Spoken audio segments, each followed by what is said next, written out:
Do people call you Rob? Yeah, Rob, Griff, Robert. Yep. Bobby. RG3. No Bobby, but Baby. Baby. How about 3? Does anyone call you 3? Yes, people call me 3. What are the percentages? If we go gold, silver, and bronze medalist of things that people called you, the bronze medalist, the silver medalist, and the gold medalist, how does that one go? Probably 3 is the bronze, Griff is the silver, and RG3 is the gold. You are exceptional at this job that you are now doing. I don't know how much training you have in the transition. I thank you for joining us. He's joining us on behalf of Allstate's AFCA Good Works team. We will ask him in a moment what it is that he is doing with them. I found, though, that people find you polarizing as a broadcaster. I don't know if they think your enthusiasm is contrived or why it is. Like, have you felt the polarization? Because I'm listening and I'm like, man, people should love this guy. He's bringing a great energy to the game. Baby is out there having fun, man. He is doing what he's doing, man. I'm telling you, I watch him all the time. He's fantastic at it. Baby, you're fantastic at this, man. He is fantastic at it. This guy's calling me. He's calling me because that's what my wife calls me. Oh, sorry, man. Miscommunication. Yeah. No, listen, like I've had an opportunity to work with one of the greats, Mark Jones. People more so know him for basketball, but he brings a great energy to the booth. We have a lot of fun. Our producer, Kim Belton, does a nice job of keeping us within the lines of entertainment, putting that big E in ESPN. But at the end of the day, like people aren't used to me being this way because as a player, you're not allowed to show these sides of you as a quarterback. You're the leader of the franchise. It's a little bit more serious, a little more buttoned up. So now in the broadcasting game, I've been able to show more of my personality and have fun in that way. So it's true. It's real. I've done it for 2 years now. The easiest thing to do on TV and in broadcasting, as you guys know, is to just be yourself. So I don't worry about what anybody else says. I just kind of go call the game, have fun with it. And follow along on Twitter and have fun with it. Well, what is your relationship with the trolls? Because not all broadcasters have that confidence, but not most human beings have the general confidence that athletes tend to have, where you've been criticized for so long that you develop at least a numbness to it. Yeah, I mean, I would say that I've kind of embraced it. I had a big Twitter troll early on in my career and in Washington by the name of PFT Commenter. And I've kind of shifted him and turned him into an ally. You just embrace it. You have fun. I don't worry about people saying negative stuff or any of that. I just fill my feed with positivity, go about it, have fun with the way that I call the games, have fun with the way that I use Twitter. And I've accepted that. I'm comfortable in my own skin. I'm comfortable who I am. And at the end of the day, if somebody's not, then you don't have to follow me. You don't have to engage because I'm not going to engage with those people. And sometimes I, slip up like we all do and engage with negativity at times because we're all human. But I try to make sure I stay away from it. Well, how did your professional experience with all of its ups and downs, how did it change you as a human being? How did it change your life perspective in this regard? Yeah, I mean, I think those ups and downs, they kind of show you who you are and what you represent. No bigger life change than being a father and being a husband. So, those things give you the perspective, but the things I went throughout my career have prepared me for this moment, the ups and the downs, being at the top, being at the bottom, being out of it, have give you an appreciation for everything that you're doing. So I haven't had an opportunity to go to all these college venues or all these professional venues that I am now with college football and Monday Night Countdown. So I just soak it all in and enjoy every experience because you never know when you're going to get that experience again. You want to live in the moment, be where your feet are. And I just bring an appreciation to the game and being young. I'm 32. Most people that I'm working with on these sets are in their 50s. So there's just a youthful enthusiasm there that's just natural because of my age and because of my connectiveness with the younger brand of TV watchers. They kind of see that show up on the screen. Does it drive you crazy that Brady is 13 years older than you? No. Listen, we all know that Tom Brady ages backwards, right? He's got that Benjamin Button syndrome going on.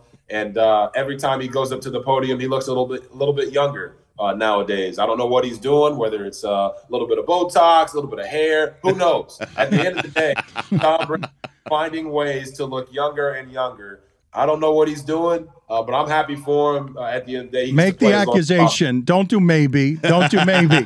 Don't make the accusation. It's not maybe. I'm not making any accusations. You said maybe Botox, maybe hair. His hairline grew back. His hairline grew back. I don't know how that happened. Forward, he looks skinnier. He's stronger. He's throwing the football harder. I don't know what's going on with Tom Brady, but it's amazing. Griff, we're all young people surrounded by old people at this job too. I'm wondering what's the difference you found between what the younger audience that watches you likes versus what the older people that you work with that produce the show want you to do. I would say that it's more so the references. Like the references that we use are more common to nowadays, the last 10 years, whereas some of the references that the people on the crews that I work with are using are some from like the 70s and 80s. And I wasn't alive then. So that's like the running joke. They start making these references and they're like, hey, RG, you know who that is? And I'm like, guys, how am I supposed to know who that is? Like I wasn't even a thought in my parents' brain at that time. But nah. The older generation of viewers, they like the quote unquote boring style of analysis, the boring style of calling a game, not really entertaining, kind of just saying what happened on the screen that almost anybody could say. Whereas the younger generation, they enjoy you breaking down the game in a way that's simple but complicated, and also adding some pizzazz to it, having fun. That's why people love John Madden. John Madden had fun in the broadcast booth. Just not everybody's comfortable in their own skin to do that. I just so happen to be a guy that's comfortable to, go out there and not be afraid to, one, make a mistake, but also, two, not be afraid to show my personality. Can you walk us through where it ranks as an athletic achievement for you? I want to know whether it's 1, 2, 3, 4, or not on the list. On live television, in dress clothes, out sprinting an eagle or a bird. I don't know whether it was an eagle or what kind of bird it was, but a bird in flight, a predator bird in flight, you beat it in dress clothes. Where does that rank for you in terms of happiness and joy your athleticism has brought you? It should be right at the top. I mean, it's up there, guys. Listen, it's in my Twitter bio now, a racer of hawks, okay? It was a hawk. The Seahawk doesn't exist for anybody out there that doesn't know, but it was a hawk, tame of the hawk for the Seattle Seahawks. And I knew, like, hawks fly at about 120 miles per hour when they're hunting, but when they're not hunting, you actually have an opportunity to outsprint them if you're fast enough. So nobody on the crew thought I could get it done. The producer's like, this guy's going to get blown out by this hawk. And I won the race. First thing I did was call my wife. Pure excitement on FaceTime. They're all like, are you really calling your wife right now? I'm like, listen, man, I just beat a hawk in a race. Yep. I don't know about you, but there's not many people on the face of the earth that can say they've done that. So it's pretty up there with athletic achievements, especially in a suit, tailored suit too. I didn't want to, split the steam or anything. Those pants are pretty tight, but we made it work. She gave you a baby, didn't she? Yeah, you got a baby. You got a baby. You got a way to go, baby. Griff, who mows the lawn at the Heisman House? Good question. Wow, who mows the lawn at the Heisman House? I'm gonna have to go with our resident child, Kyler Murray. He's the one that mows the lawn. He's the young buck. We decided not to give him a homework clause, but he definitely has yard duty. You speak of the generational shift in broadcasting, but you now can look at Kyler Murray or Lamar Jackson, and they have a different way of playing the position, acting in public as well, because Lamar just got called into the principal's office, was reprimanded by John Harbaugh for what he did on Twitter. And you were talking earlier about how you had to conceal your personalities as a quarterback. Here's your face of the franchise. And Lamar Jackson is very much fuck that. Like he's right. I mean, so explain to me what's happening there. You're playing for a new contract, but you're not going to behave by the rules of I'm going to say boring things just to get the questions away from my locker. Yeah, I mean, listen, Lamar, Kyler, Josh Allen, Patrick Mahomes, Jalen Hurts, all these guys are playing the game a different way. They're showing you that you gotta have a guy that can move. He doesn't have to run like Lamar, but he's got to be able to move in today's game to be successful. But Lamar, from day one, the thing the Ravens have done for him is they've never asked him to be anybody but himself. whether it's the way he wears his hair, which I was asked to change how I wore my hair, whether it's the way that he talks to the media, which is a little unconventional. Obviously not the way he talked on Twitter, but just in his own dialect. They never asked him to change that or try to button that up, which I was asked at times to change how I spoke in certain respects. So for him to go out there on Twitter and say what he said, I just look at it as it was a mistake on his part. The South Florida came out of him. He was a little frustrated with the way the season's going. They're 7-4, but they know they could be 10-1, and it's just a mistake that he made. He kind of cleared up everything that he meant when he said that, but he deleted the tweet. At the end of the day, staying off social media, like Coach Harbaugh said, after a loss, especially one that's pretty emotional, is probably the best thing to happen. And I'm sitting here talking about it, and I made my own mistakes on Twitter when I was 23, 24 years old, using the platform. So I think it's just a learning example for him. Wish if I'd have been in the building and could have been able to help him out in that situation, I definitely would have. But I'm on ESPN and had to report on it. So, what are the other things that Washington asked you to change about yourself that offended you? Because I think those two would offend you, would they not? As you're sitting there being told, be someone different with your hair and be someone who speaks differently, did you absorb that as offensive or disrespectful? No, I mean, listen, ever since I was born, my parents have told me that you have to do better and be better than guys that don't look like you. And that's just the reality of the situation. It's unfortunate. It's something that I hope my kids and my kids' kids don't have to deal with. But look at it this way. If you're an African-American quarterback and you show up with an afro, there's going to be some people who are bothered by that, as opposed to a white guy showing up with his facial hair not shaved. They'll just be like, oh, look, he's got the aftershave look. But if you're black and you wear your hair out and it's, quote unquote, not done the right way or not tidy, they'll say, oh man, he's ratchet, or he's just not kept up tight. He doesn't look like a quarterback that can lead a franchise. And that's just something that, is unfortunate that, African Americans in general have to face in this country, but especially in the NFL as a quarterback. You can't just, have the talent. You got to look the part. You got to be the part, and more so than your other white counterparts. Is there anything going back on your career, RG3? Because the way that they used you was ahead of its time, and a lot of people didn't think it was sustainable on your body.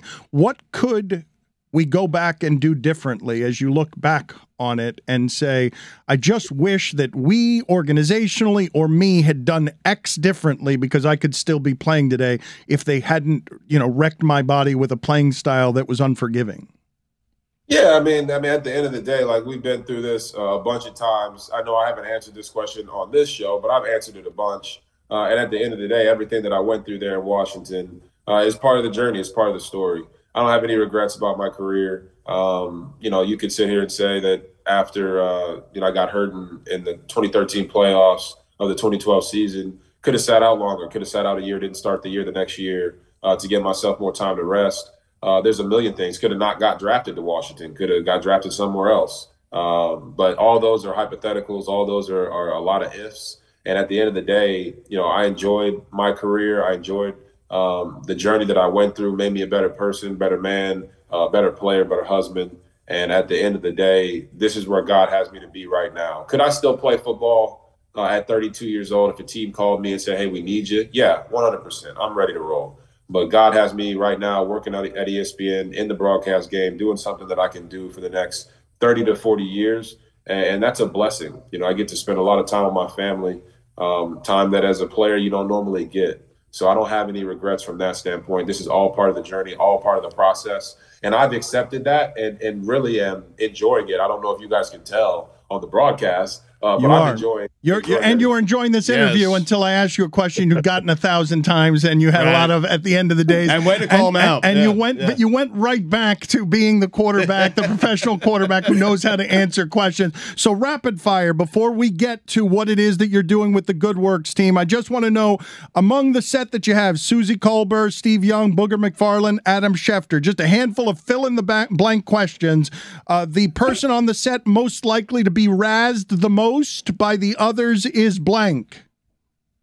Oh, I mean, it's me. They razz me every single show. I'm the young guy on the show, right? Steve's got his funny hair. Booger's got no hair because he put too much relaxer in it when he was growing up, trying to have a Jerry curl. So, you know, they just get on me every single chance they get. I beat the Hawk. They kind of laugh at me saying I'm trying to audition for an NFL team. I won the quarterback competition that we did earlier in the year. They got mad at me because they said I'm trying to audition for a quarterback spot on the team. So I get razzed the most. But listen, I got thick skin. I can handle it, and there's no problem there. Most likely to eat during a commercial break. Ooh, Booger. Have you seen Booger? Yeah. He rides the Peloton a bunch. Don't get me wrong. He works out. He's in good shape. Don't eat, okay? Most likely to be late to the set. Oh, Steve Young, 1,000%. Steve, really late. It's either his hair, his suit. He's got a conversation with the guy like on the opposite 40-yard line. Steve, everybody loves Steve, so Steve's definitely the one that's going to be late. Most likely to sing during a commercial break. That would be myself. I'm the singer. I sing on air. I don't know if you guys have heard any games, so I'm the singer. No, I want to hear it right now. Sing something for us. No. Come on, Robert. No, you don't ask him. Come on, baby. This is not a piano bar. He doesn't take requests. Hey, Z, come on, man. Come on. I'm sorry. RG3, I'm sorry. I apologize again. True or false, you would have come out and played if the Jets had called you last week. Oh. Yes. 100%. What? Oh, my God. How did we not call you? Tell the people what it is you're doing with Allstate and what the Good Works team is. Yeah, so listen, the long story short is that Allstate and myself have partnered together. And obviously, I was a part of the Allstate AFCA Good Works team back in 2011, so I have a personal relationship there.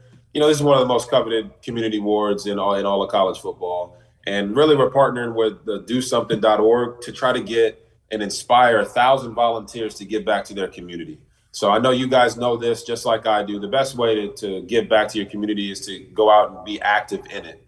So you got players around the country in college football like Caleb Williams who are doing things in anti-bullying and many other great things out there. We want to bring attention to that. So everybody can go to, I believe the site is DoSomething.org/goodworks. And you can find community opportunities that mean something to you and also mean something to the players in college football to go out and embark in your career, in your community. So that's really the main focus.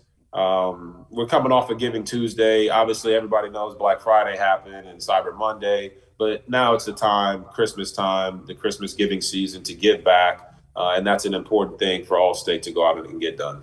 Robert, we'll get you out of here in just a second. One last one. I think Tua should be the MVP. Do you agree? Right now, Jalen Hurts is the MVP, okay? After what he just did with 157 yards rushing and willing them to victory, he's the MVP. But the top three are Jalen, Tua, and Patrick Mahomes. The Dolphins, I believe, are 8-0 with Tua Tagovailoa as their starting quarterback. When he starts and finishes a game, they're 0-3 when he doesn't. So that sounds like an MVP to me, but based off what Jalen just did, he kind of leapfrogged both those guys to be the number one. I'll take ahead of Mahomes. That's good. Yeah. RG3, thank you for being on with us. We do appreciate the time and the work that you are doing, both in broadcasting and with the Good Works team. Thank you, sir. Thank you, guys. God bless. Thanks, baby.